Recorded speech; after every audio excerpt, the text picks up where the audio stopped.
I can't tell you who Satoshi Nakamoto is yet, but I can debug some of the other myths and misconceptions regarding Bitcoin. Don't get me wrong, I love Bitcoin, but the risks and shortcomings are often overlooked by crypto influencers, and that's why I will play devil's advocate today. 5 big misconceptions of Bitcoin enthusiasts. First, Bitcoin does not protect against inflation. Its proponents have often pronounced Bitcoin the digital equivalent of gold and an inflation hedge. In fact, there are some parallels to gold. First and foremost, the limited supply. Global gold reserves are as finite as Bitcoin's supply. The algorithm of the digital currency allows for no more than 21 million coins to be produced. Currently, there are about 19 million BTC in circulation. It will take more than 100 additional years until the last Bitcoin will be mined. The conclusion drawn by the Bitcoin supporters has not worked out in recent months. The argument is that because Bitcoin is scarce and finite, therefore it should be a good inflation hedge.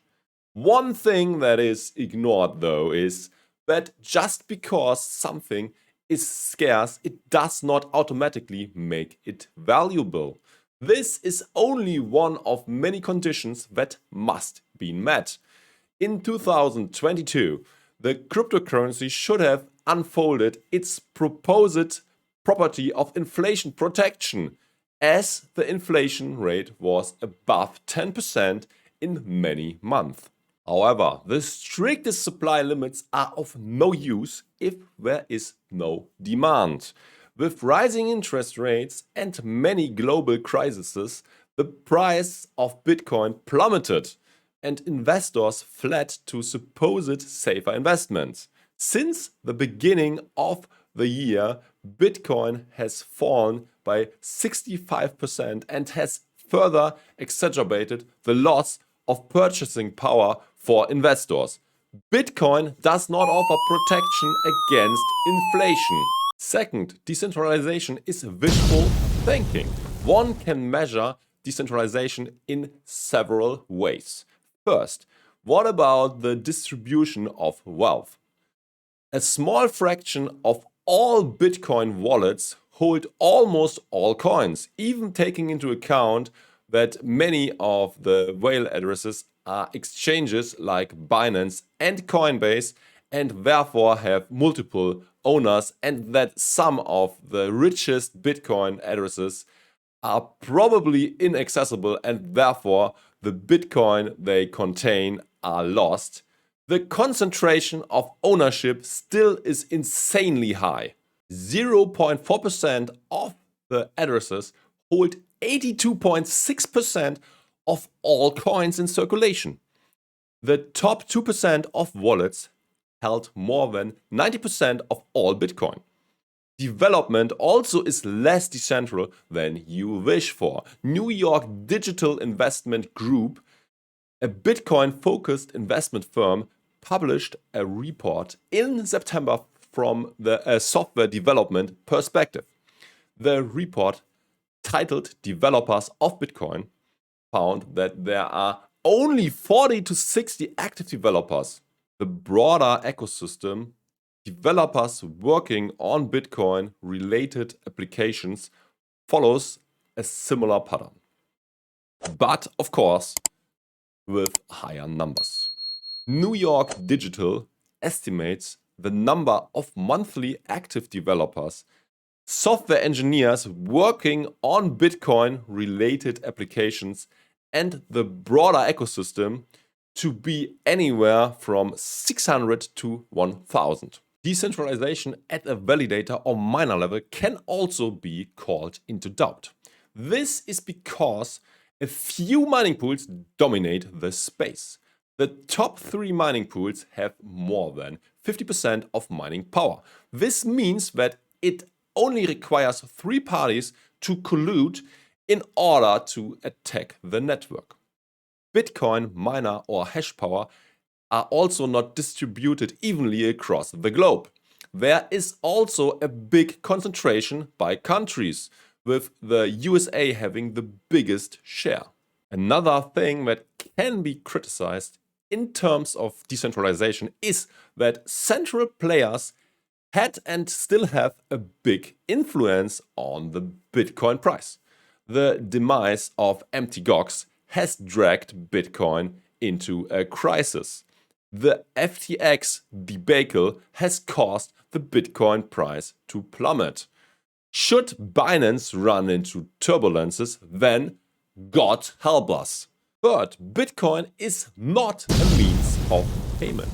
Bitcoin is a matter of heart for Nayib Bukele, the president of El Salvador, who introduced the cryptocurrency as legal tender in 2021 against the will of many citizens. Bukele could not have picked a worse time. Shortly thereafter, the prices collapsed. It has become clear that Bitcoin is hardly suitable as a means of payment. Yet, one reason for this is that you can hardly pay with cryptocurrency anywhere yet. It is also questionable whether customers are willing to pay the sometimes high transaction fees. Most recently, these were 80 cents per transaction. In times of high usage, fees went up to $50 in the past. Furthermore, the strong fluctuations in value make Bitcoin payments unattractive. On top of that, the Bitcoin network is very slow and not scalable yet.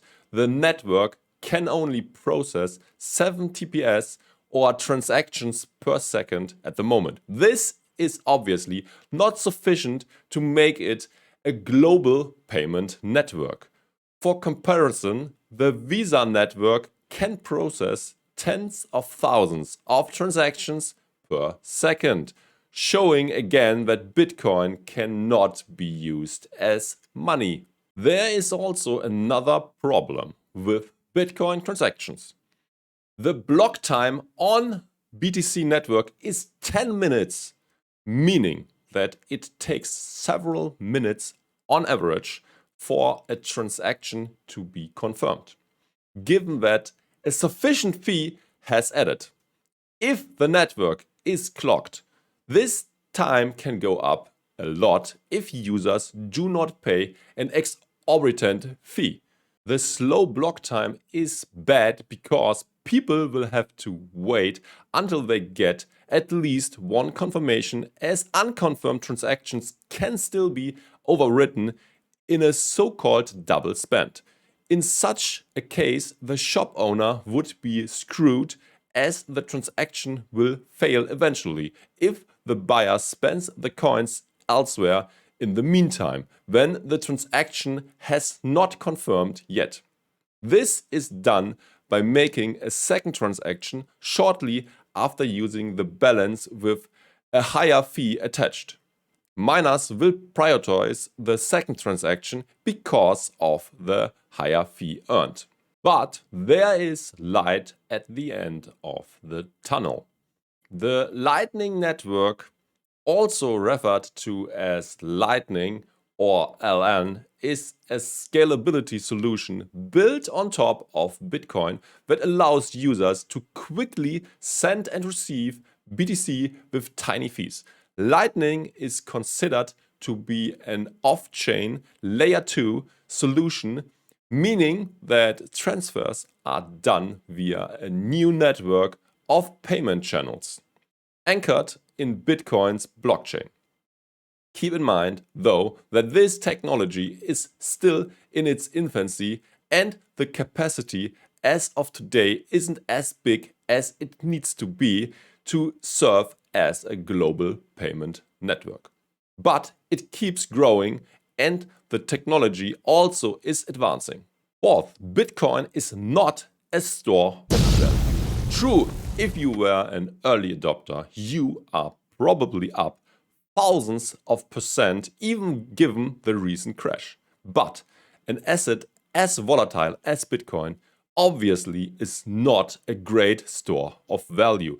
As of today, Bitcoin lost 75% of its value in about 1 year, crashing from its peak of 75K to $16,500 today. Fifth, Bitcoin is not uncorrelated to the stock market or other major markets. True, it started as an uncorrelated asset, but by now it's moving in parallel with the stock markets and other assets. I also expect this correlation to grow the bigger crypto and Bitcoin gets and the more institutional investors get involved. Don't get me wrong, I still think Bitcoin has a lot of potential. BTC has some very good attributes, but these characteristics are already preached and repeated over and over again by crypto Twitter and crypto YouTube. So I thought it's time to tell you about the misconceptions and shortcomings. If you invest into something or consider to buy an asset, you must not only look into the positive side of things, but also consider the shortcomings. Keep in mind that Bitcoin is not a proven investable asset yet. Investing in it is much more risky than many of the traditional products. Only invest what you can afford to lose. Bitcoin is certainly suitable as an addition to a broadly well-diversified portfolio of stocks, bonds, and perhaps even real estate. However, one should not over-exaggerate oneself and go all in on an unproven speculative asset which can still go to zero. 5 or at max 10% crypto should be the share of your overall portfolio. It's also not a must to include Bitcoin and or other cryptos at all. This is completely optional. Making the crypto portion too big is called gambling and not investing. Did I forget to debug a myth about Bitcoin? Let me know in the comments. If this was helpful, please share this video with others who might be interested. And don't forget to like and subscribe. Watch this video next to learn more about risks of investing in Bitcoin and crypto.